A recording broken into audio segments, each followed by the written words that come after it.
जय श्री माता जी की अमृतवाणी को आत्मसात करें, ज्यादा से ज्यादा शेयर करें। सत्य को खोजने वाले आप सभी साधकों को हमारा प्रणाम।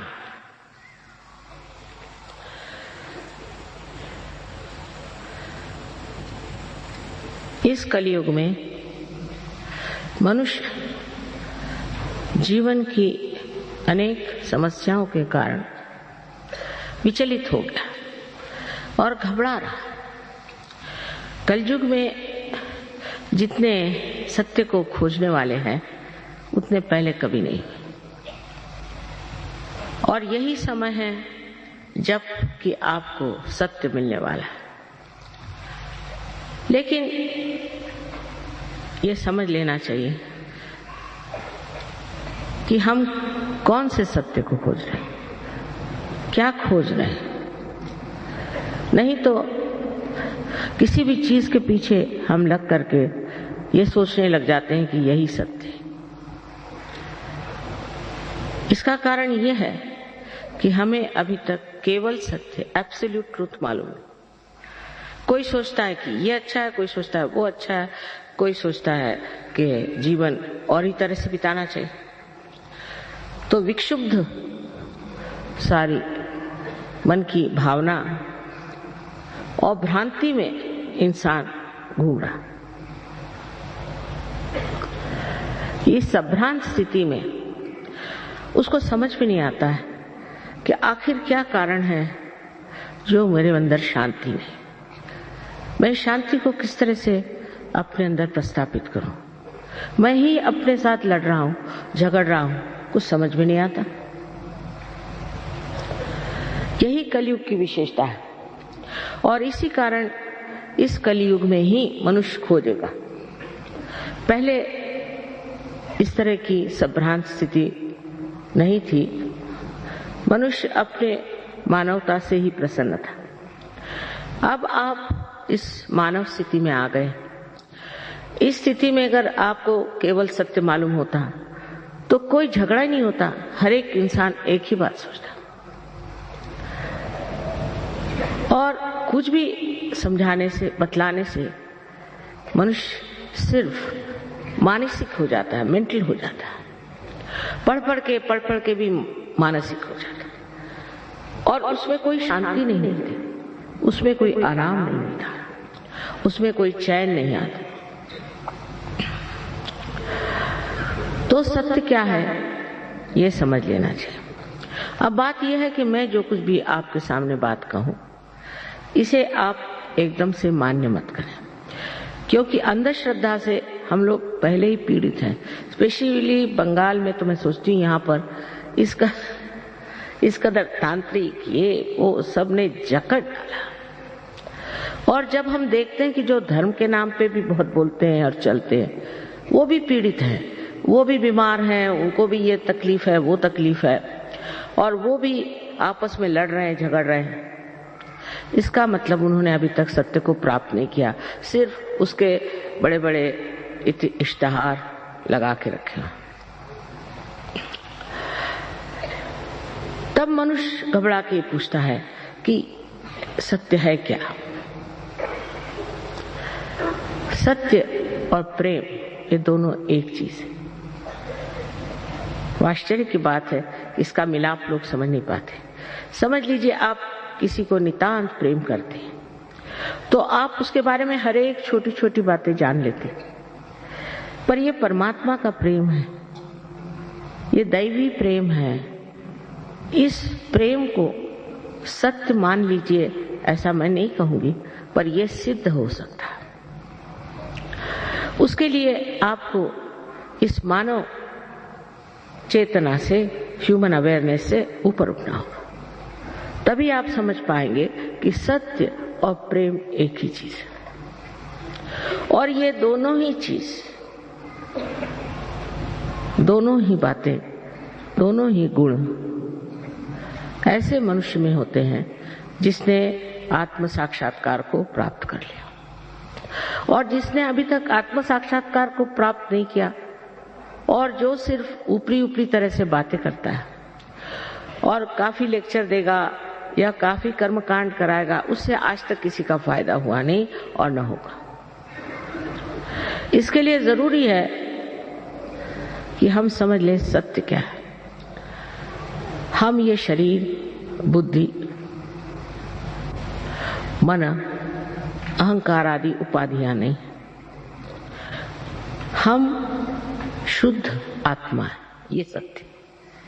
क्योंकि हम कहते हैं ये हमारा शरीर, ये हमारा मन, ये हमारी बुद्धि, हमारी हमारी हमारी, मेरी मेरी मेरी, ये मैं है कौन, इसे जानना है। और ये मैं ही शुद्ध आत्मा है जो आपके हृदय में विराजता है, वही शुद्ध आत्मा।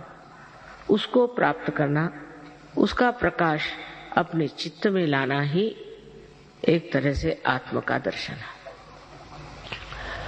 और दूसरा सत्य ऐसे है, जैसे आप देखते हैं चारों तरफ ये फूल हैं, कितने सुंदर फूल, और ये फूल जिस पृथ्वी तत्व से निकले हैं, कितना चमत्कार है कि हर एक तरह का फूल अलग अलग तरह से आता है और इसके लिए कुछ पैसा नहीं देना पड़ता। माँ का पृथ्वी तत्व जो प्रेममय है वो अपने आप इसको पनपाता है, सुगंधित करता है और रंग बिरंगों से भर देता है।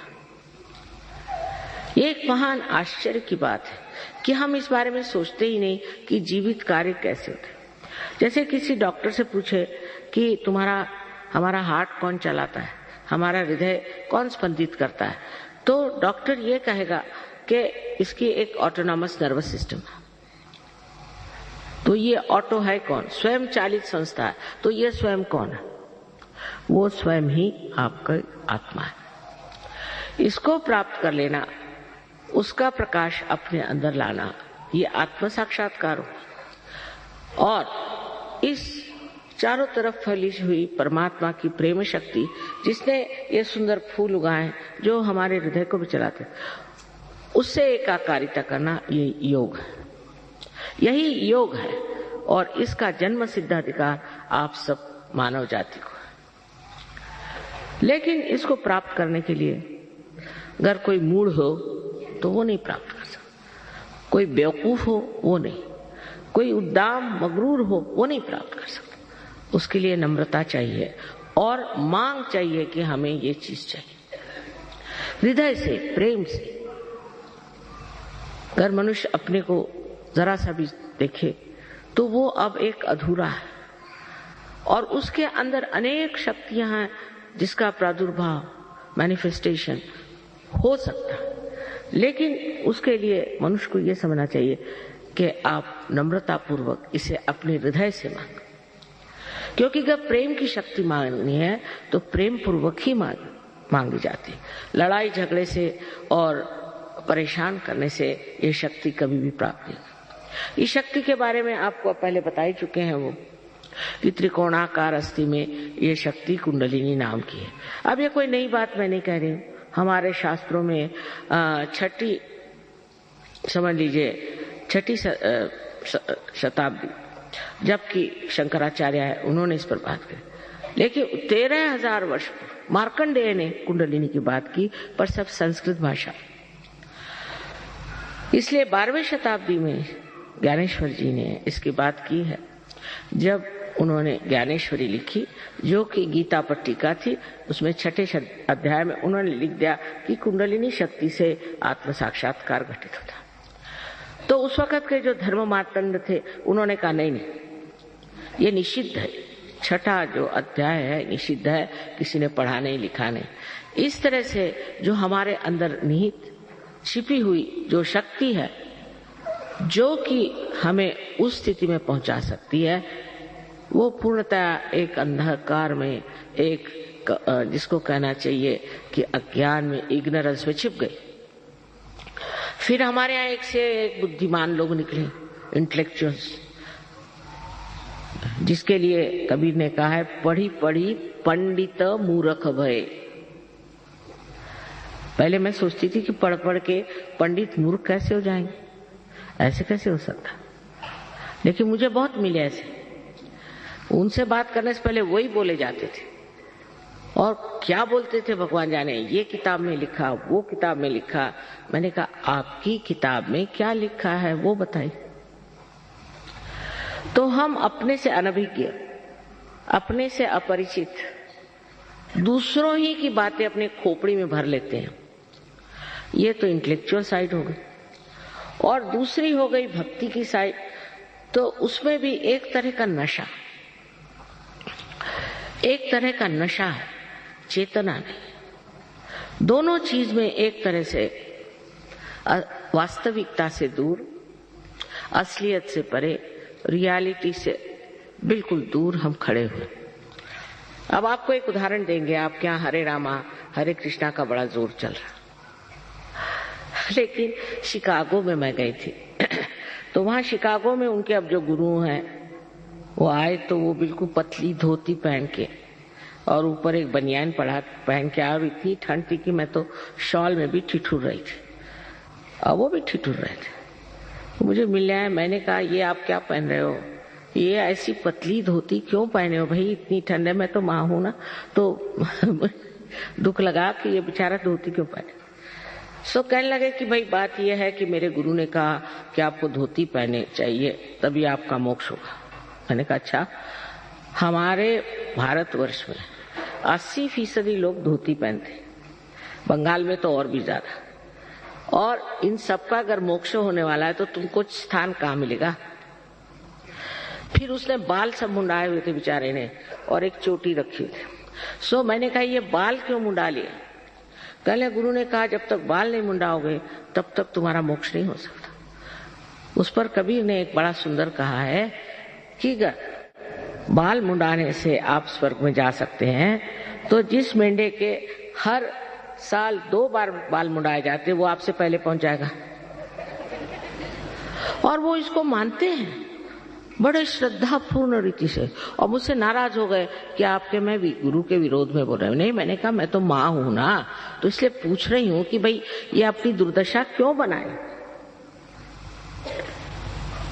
फिर दूसरी बात समझने की है कि उपवास करो, ये नहीं खाओ वो नहीं खाओ, उपवास करो, सर के बल खड़े हो जाओ, ये करो। कहले काय के लिए, मोक्ष प्राप्ति के लिए। घर परमात्मा आपके पिता स्वरूप प्रेम स्वरूप है, तो कौन पिता चाहेगा कि अपना बच्चा सर मुंडा के पतली सी धोती पहन करके सर के बल खड़ा हो जाए अपने पिता से मिलने के लिए। बताइए कितनी अजीब सी बात है। कोई पिता चाहेगा कि अपना बच्चा भूखा मरे। और माँ को तो अगर सजा देना तो खाना बच्चे बंद कर देते, हम खाना नहीं खाएंगे, हो गया माँ खत्म। कुछ भी गुस्सा आएगा उनका खत्म हो जाता। आप तो माँ को बहुत अच्छे से जानते। तो कौन ऐसा विचित्र तरह का आलंबन है जिससे आप इस मोक्ष को प्राप्त हो सकते। आप जब मनुष्य हुए तो आपने कितना पैसा खर्च किया। आप कौन से तांत्रिक के पास गए थे कि गुरु के पास गए थे, कुछ किया था? आप मनुष्य तो हो ही गए ना।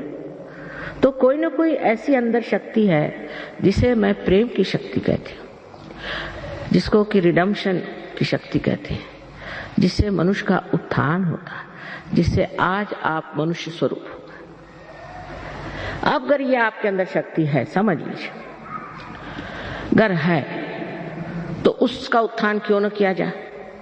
अब इसके लिए आप पैसा वैसा नहीं दे सकते, इसके लिए आप मुझे नहीं खरीद सकते।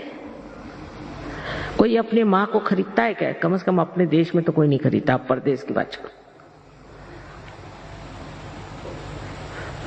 तो इसको पाने की चीज क्या है? ये भी आपकी अपनी व्यक्तिगत अपनी आपकी माँ है, हर एक की। और आपके अंदर जो भी कुछ है, आपका भूतकाल, आपका भविष्यकाल, आपका सब कुछ इसमें टेप रिकॉर्ड के जैसे भरा हुआ। और वो जानते, ये आपकी माँ व्यक्तिगत आपकी अपनी अपनी अलग अलग माँ है, वो आपके कुंडलिनी में स्थित है। और इसकी शक्ति को अगर जागृत करना है तो उसके लिए आप क्या पैसा दे सकते हैं? घर समझ लीजिए, इस पृथ्वी में आपको पृथ्वी माँ के उदर में एक अगर बीज आपको बोना है तो वो अपने आप सहज स्पॉन्टेनियसली पनप जाता है। उसके लिए क्या आप सर के बल खड़े हो, नहीं तो कुछ भी करो, उससे फायदा होगा? समझ की बात है। जो जीवित कार्य है वो सारा जीवित कार्य सहज होता है। सहज का माने दूसरा और ये कि सह माने आप और ज माने आपके साथ पैदा हुआ। ये योग का अधिकार है, इसे आपको प्राप्त कर लेना चाहिए।